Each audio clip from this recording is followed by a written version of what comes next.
infirmities of the weak and not to please ourselves.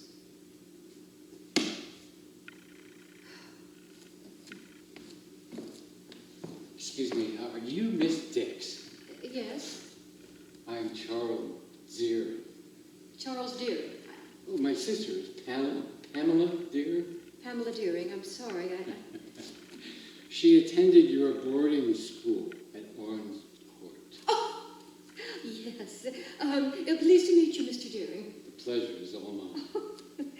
Is your sister doing well? Oh, yes. Pamela's married and has 2 children. She was a lovely child. You made her stand in the corner once with her forehead against the wall. She was talking. Oh, did I? I guess I did. Well, has she ever forgiven me? Oh, sure she has. As a matter of fact, when you started your free school for the poor, my parents figured that you would combine the free with the paying students, and they wanted Pamela to come home. She begged until they had to stay. Yes. I did want to consolidate the charity with the boarding school, but the rich weren't too happy with that idea, and without the rich, I couldn't support the poor. You see, it is important that people not only tolerate, but should be brought up to respect others despite economic backgrounds. Well, of course, but Pamela was sorry that you closed the school. If my health hadn't failed, I'd have had more time to work on one large private school where doctors could sit next to chimney sweeps' daughters. Well, how is your health? Fine, thank you. Then you're fully recovered. My last bout with ill health was years ago, but I've been fine ever since.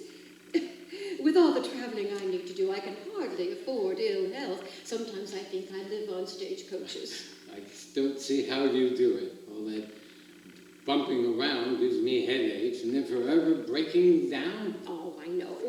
I pack a hammer, wrench, nails, screws, a coil of rope, and leather straps to help with repairs.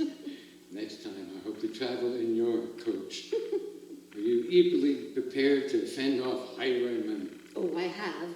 On my way to Pepperell, just a few months ago, the driver said there'd been a problem with a particular thief, and he thought that he would bring a brace of pistols with him. As I was the only passenger, I demanded he give me the pistols. And did he? Yes, well, a man seized our horses and demanded money. The driver was going to give it to him. So you filed the pistols? Oh, certainly not. They're such monstrous toys. I asked the thief if he wasn't ashamed of himself.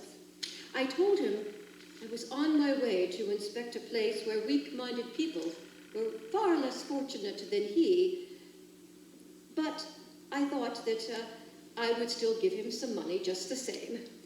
I'm sure he appreciated your offer. Actually, he was quite embarrassed and refused to take any. You drove on without losing the payment. Oh, of course not, Mr. Deering. The man was desperate enough to demand money at gunpoint. I insisted that he take some, and he did, although he kept protesting that he didn't want to take any money from anyone he knew.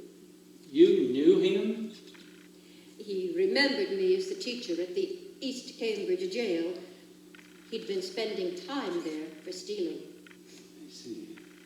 You've been visiting prisons and almshouses for what, 2 years now? Yes. I've read your articles in the newspapers. Oh. It's difficult to believe everything you've written. Well, unfortunately, Mr. Deering, everything I've written is true. Frankly, I found your articles a little too dramatic to be plausible, let alone palatable. My imagination is not dramatic enough for fabrication. At the Medford almshouse, a man had been kept in his stall for 17 years. At Granville, another was losing the use of his limbs from being too closely confined. At Newton, while sleeping in the woodshed, an old man had frozen his feet off because the jailer didn't reckon how cold he was but he was still chained nonetheless, because he could still crawl. May I make a suggestion? Oh, by all means. People have to believe you before they can agree with you. Next time you hitch yourself to a cause, be more careful with the facts that you put before the people. As long as people are kept in these dreadful conditions, I have my work cut out for me. I have seen everything I've reported, Mr. Deering, and I keep seeing everything again and again and again in both my waking and sleeping hours. What a horrible, lonely life that you've given yourself. I'm not alone, Mr. Deering. At this very moment, on the other side of those doors, Dr. Howe is rereading my plea for better conditions for the insane. And I have every confidence that when he is finished and the vote is taken, that the Massachusetts legislature will have no choice but to find money for new hospitals and people to run them. And what if they don't? My plea will be read again, and I'll fight even harder. You've already spent 2 years fighting. Yes, 2 years fighting for a cause, while others are fighting for their lives.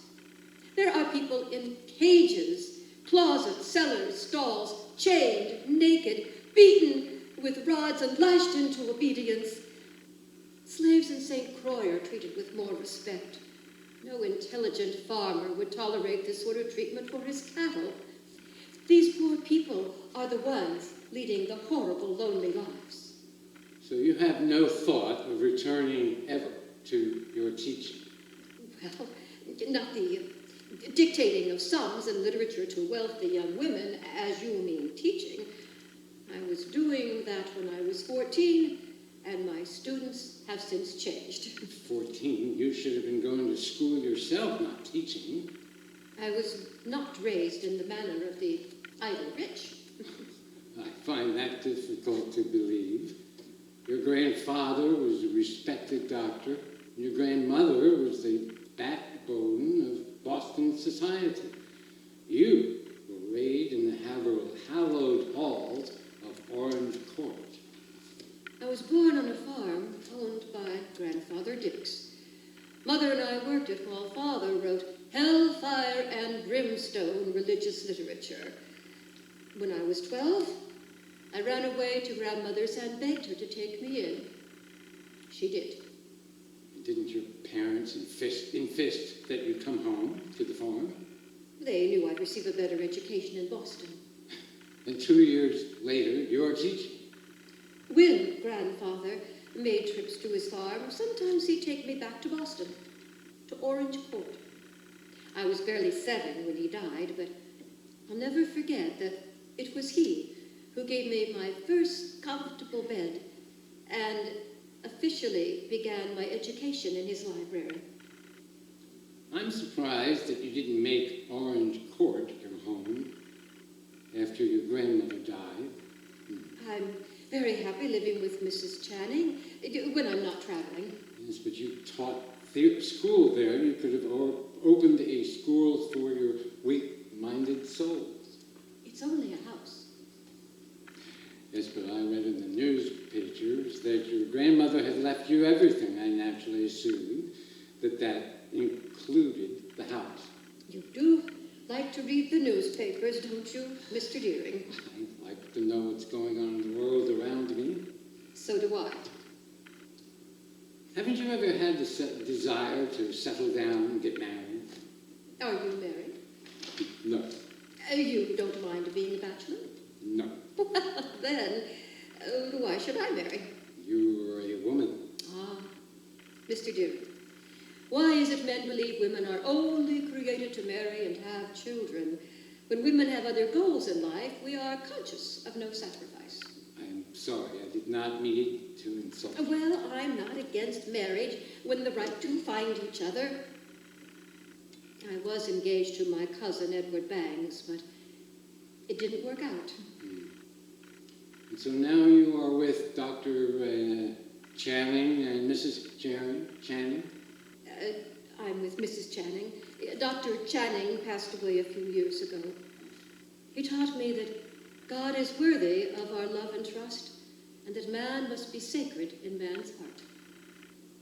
I heard him preach several times at the Federal Street Church. Very eloquent. Do you live in Boston, Mr. Deary? I've recently graduated from Harvard Law School. I assume your father was a divinity student?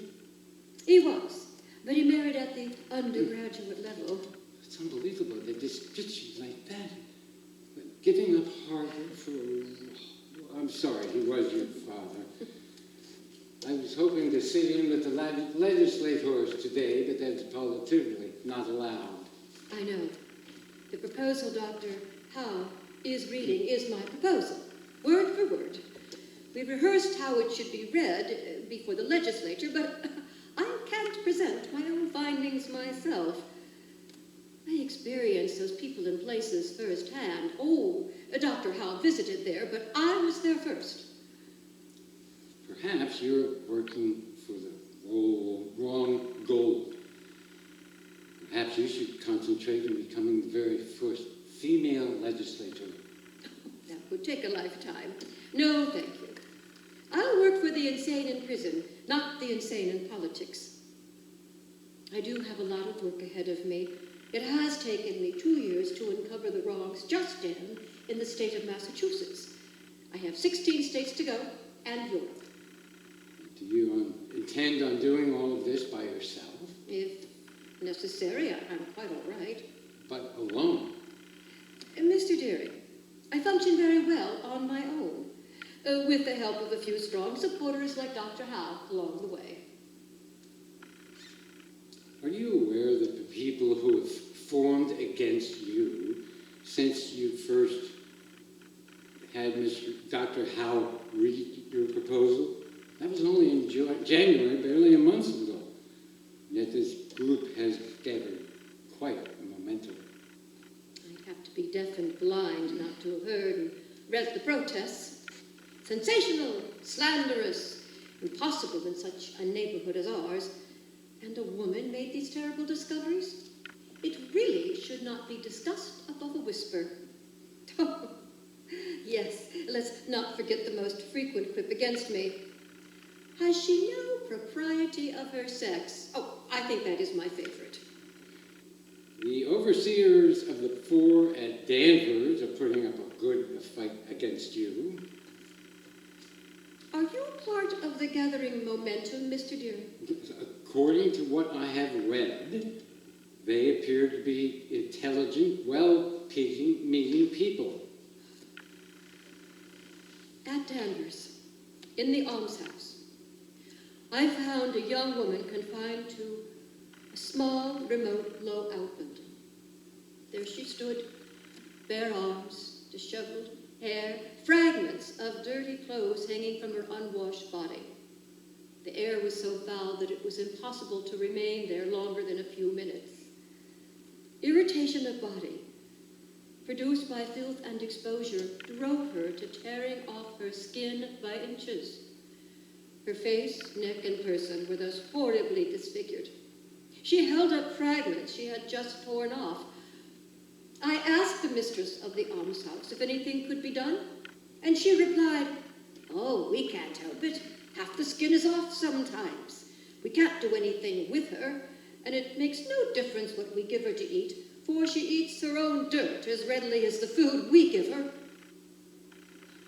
The overseers try and do what's right, but these inmates always don't respond the way one would like. The overseers and the jailers are not dealing with human beings. Then what, for God's sakes, are they dealing with, Mr. Deary? You can't tell me that these have feelings like you or I. If I were you, Miss Dix, I'd let this whole better treatment for the in shame issue alone. I'm not going to accomplish very much here in Massachusetts. Well, you were born here, but it'll only get more difficult as time goes on. I will fight it out here. And then I'll travel from state to state, from almshouses to prisons to asylums to state legislatures, with the memorials that will have to be presented by men in the legislature whom I can convince to fight with me. I'll have to begin anew in every state, but I hope to establish a winning record as I go to add to my momentum. Should I hear today that even the most minor provision will be given, I'll know it will be work nobly done, but not ended. And I will be waiting for you at every turn. I work for Mr. Gray. We have friends in Rhode Island, Connecticut, New York, and I'm sure that we're going to find friends in any state that you're in. Despite Mr. Gray and all of his fellow legislators, there are men like Dr. Howe who believe in my cause.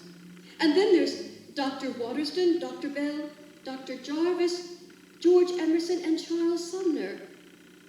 Mr. Sumner's article in the Boston Courier about the treatment of the insane at Medford sadly supported my findings. A raving old woman and a young, quiet girl are being chained together in the same cell. The situation is hardly less horror than that of tying the living to the dead.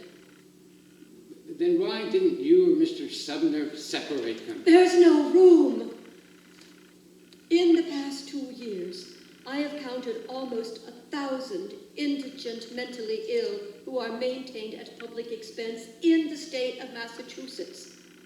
800 are hospitalized who can pay for it.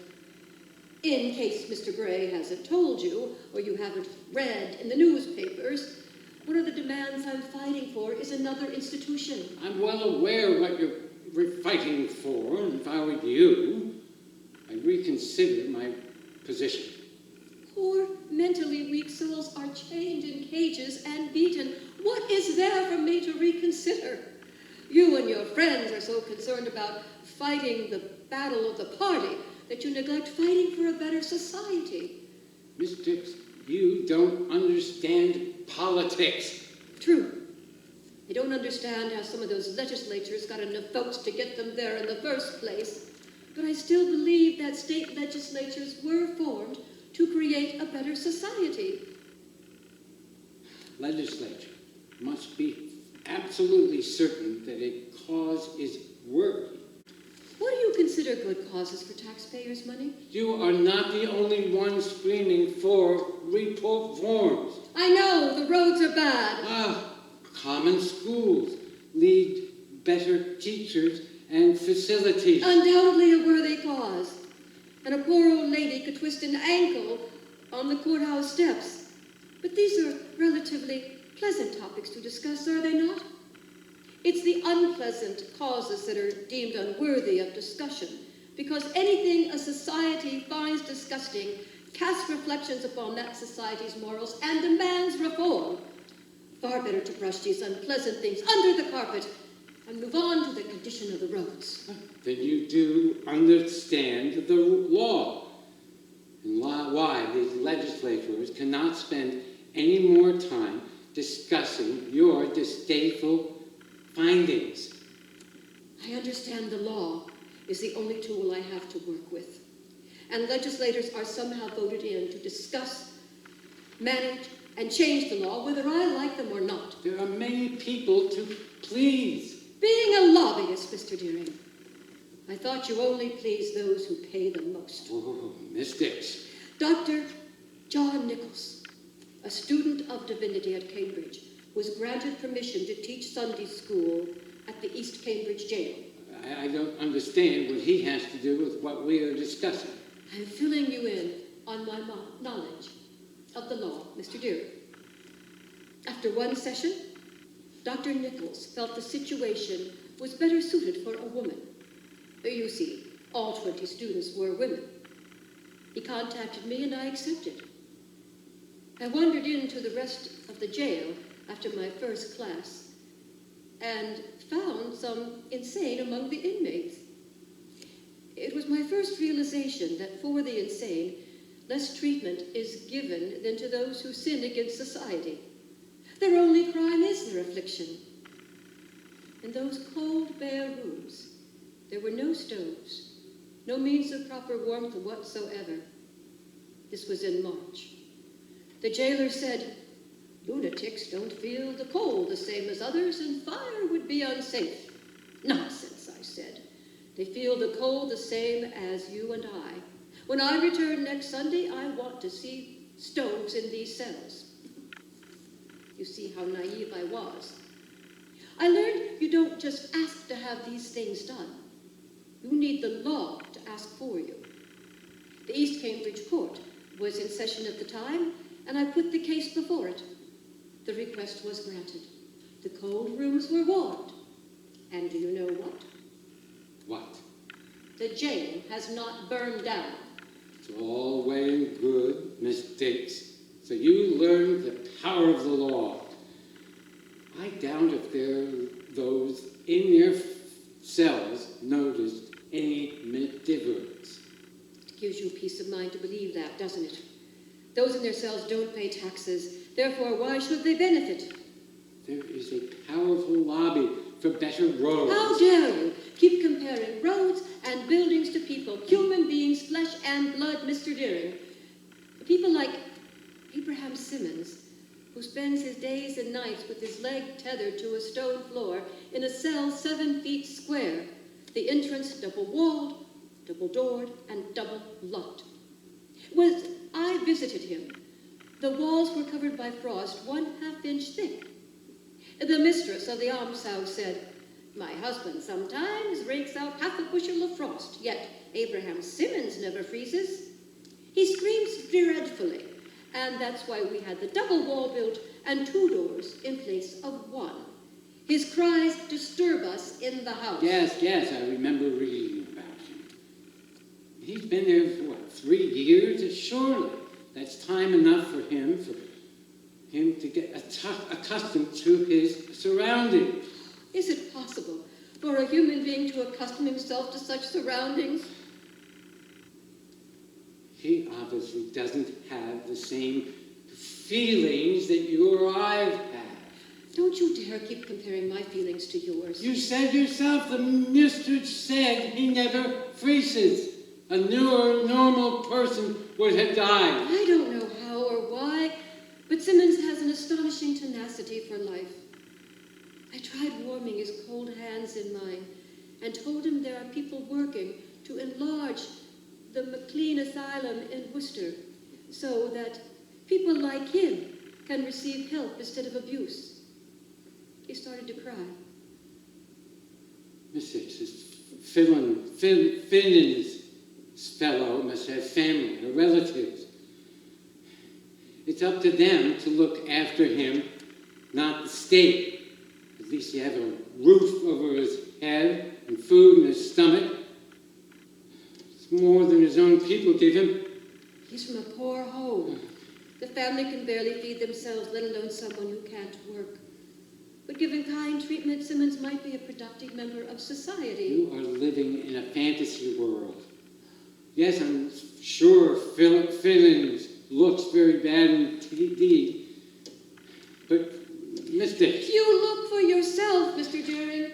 Go, and take your friends with you.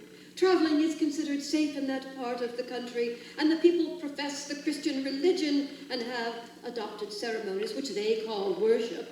It's impossible, however, that they address themselves to poor Simmons' God. Their prayers and his shrieks would make a strange discord if they entered the ear of the same deity. Are you turning away from the Christian religion?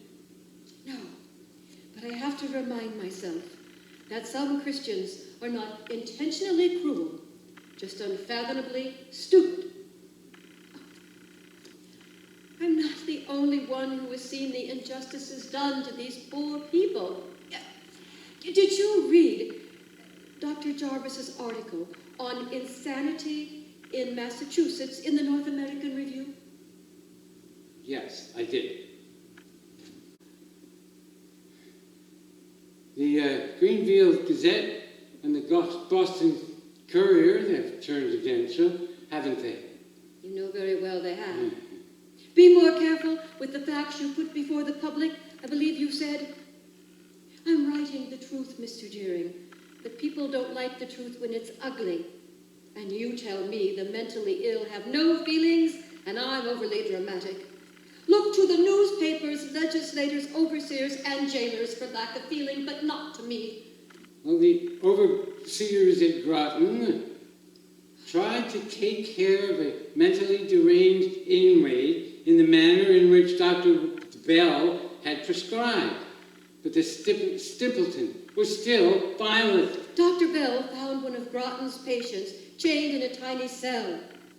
He took the patient to the McLean Asylum, where the poor soul wore no chains, slept in a clean bed, and ate at a dining room table. Due to lack of room, Dr. Bell returned the patient to Groton with the stipulation that he be treated in the same manner as he'd been treated at McLean's. The officials agreed, but found it cost them $3 a week, so they chained him back in his cell. Of course he started screaming again and slamming his chains against the wall. Wouldn't you? I was born a complete human being, Miss Dix. Never needed to lock me up. Why is it the wrong people are always chained? It is a difficult job with the animals. So I've discovered. I try to convince myself lack of knowledge keeps these mental patients chained, but the knowledge is given, and lack of money becomes the problem. I'm only aware of all of the needs of the people. There's so many demands to meet, and the legislature must provide for what benefits the most people. The moral apathy. And supposedly we're living in a philanthropic age.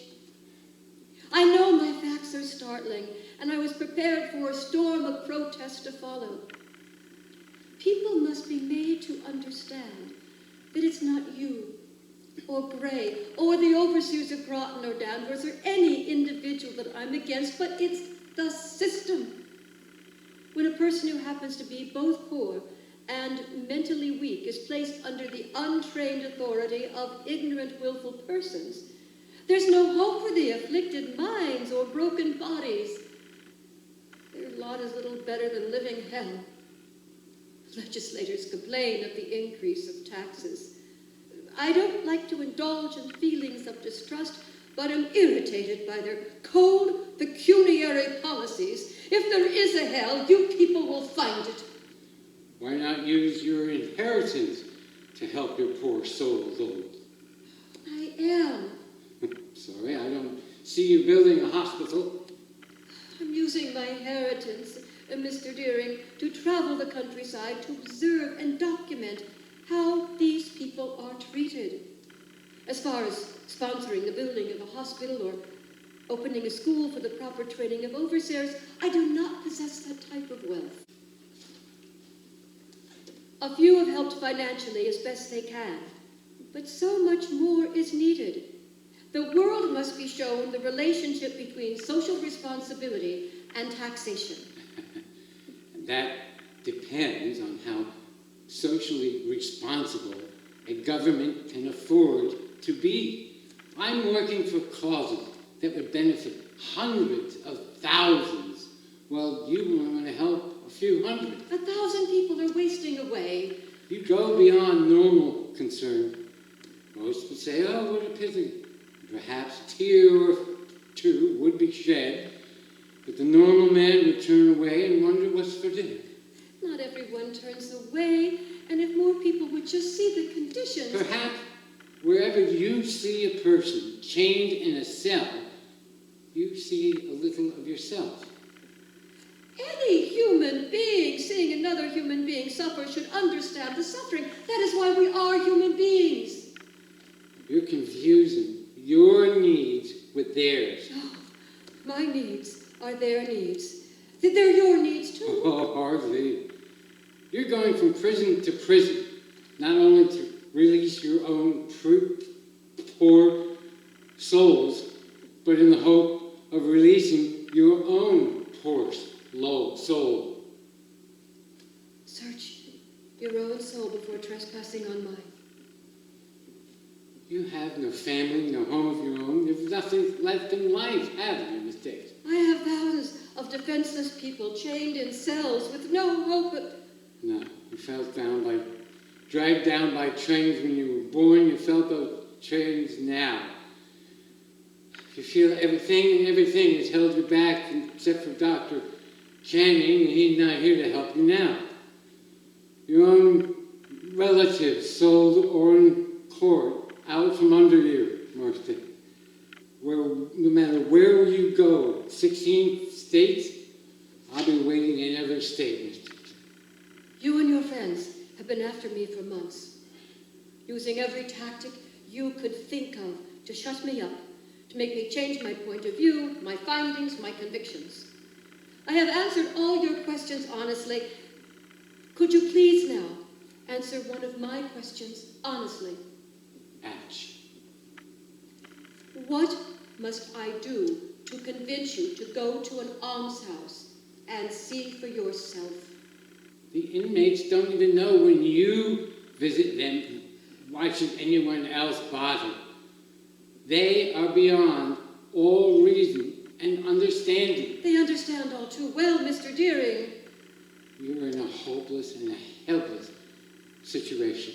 The poor imprisoned are helpless and hopeless, but not I, and I'm the only voice they have. You're wasting your voice on people who don't care, right inside and outside the prison walls. Simmons cried when I held his hands. The patient at Groton responded thankfully to a comfortable bed and horribly when chained. Miss Dix, you have told me... A young girl named Sarah was chained to a wall. She only had an old blanket around her, and her hair and body were dirty. She blushed when I entered the cell. If Sarah didn't have feelings, would she have blushed? If I'd entered the room of a mentally healthy woman, the response would be no different. I asked her if she'd like to be dressed, and she said very calmly, "Yes, I'd like some clothes." But the caretaker rudely answered, "You'll only tear them off, you know you will." Sarah screamed back, "No, I won't tear them off." Then she grabbed her chains and pulled till her knuckles turned white and said, "See there, nice clothes." Had she torn her clothes off? When Sarah's only dress became filthy, and the caretaker refused to wash it or allowed Sarah to do so, she did tear it off because it was rotting. After the caretaker left us alone, I placed my coat over Sarah's shoulders. She smiled and said thank you. Then I asked her how she came to be here. She wasn't sure how long, but believed at least 2 years had passed since her 4-year-old son had drowned. She became so depressed that all she could do was cry. At first, her husband tried to console her, but then he grew tired of her melancholia, which prevented her from even doing the simplest household chores. She was aware when he brought her to the almshouse, but he had no energy or spirit then to prevent the caretaker from putting her in chains. She hadn't seen or even heard from her husband since. Why doesn't the caretaker let her go? Maybe she's better off on her own. With only an old blanket as her only possession, if she'd even be allowed to keep that. No, Mr. Deering. Like many others in their hellhole, she has a mind rotting away slowly instead of being used. These people can be cured and taught useful trades, but this must be done through love and understanding, not by tossing them out on the streets to fend for themselves. Stray cats have a better chance of survival. Something must be done for these people. It all takes time and money, and no one is going to stop me. Listen. What? I don't hear anything. That's what I mean. It's quiet. No rumblings, coming through the walls. They are probably vaulted. Yes. Shall I stand by and hear what the news is, or shall we go together? I'd rather you go alone.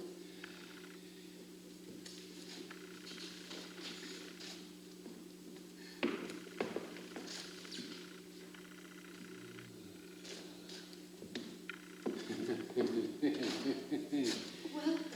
Additional buildings will be erected at the State Hospital at Worcester to provide room for 200 more patients. That is a help. Help! You've won! I want another hospital. If I were you, I'd be thankful for what you've got. Where's Dr. Howe? Receiving congratulations, I suppose. Oh, God bless Dr. Howe. I'm going inside to wait for Mr. Way. You'll be waiting here for Dr. Howe? No, he'll be coming to the Channings as soon as he can get away. You don't want to revel in your victory? I must make plans to travel and inform Mrs. Channing I'll be leaving for a while. Ah, going to Worcester? No. Dr. Bell can see to the addition. I won't be needed there. No. I must go to Rhode Island and start snooping around. So you are going from state to state? Yes, and to Europe. You see, you're right, Dr. Channing. I have been alone most of my life, but this seems to have heightened my awareness of others. I live with the screams of the destitute insane pounding in my ears. I hear their moans, their sufferings, their pleas. The louder they scream, the thicker the walls are built so those screams cannot be heard. I've transcended those walls, Mr. Deering. My voice is their voice. My pleas are their pleas. I am only one voice. But there is no wall thick enough to prevent my scream from being heard, and scream I will. And I'll not rest until the screams of pain behind those walls are set free to become screams of delight. Perhaps someday I can convince even you to help me in this monumental task, because this ultimately should not be deemed as my cause, but the cause of thousands seeking the help of thousands. It must begin, as always, with one human being helping another human being. Miss Dix, the government truly cannot afford... I know, Mr. Deering. The government must be certain a cause is worthy before embracing it.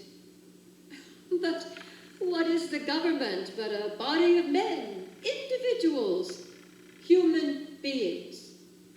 Through the enlightenment of both individuals and the government, the poor chained souls can become free.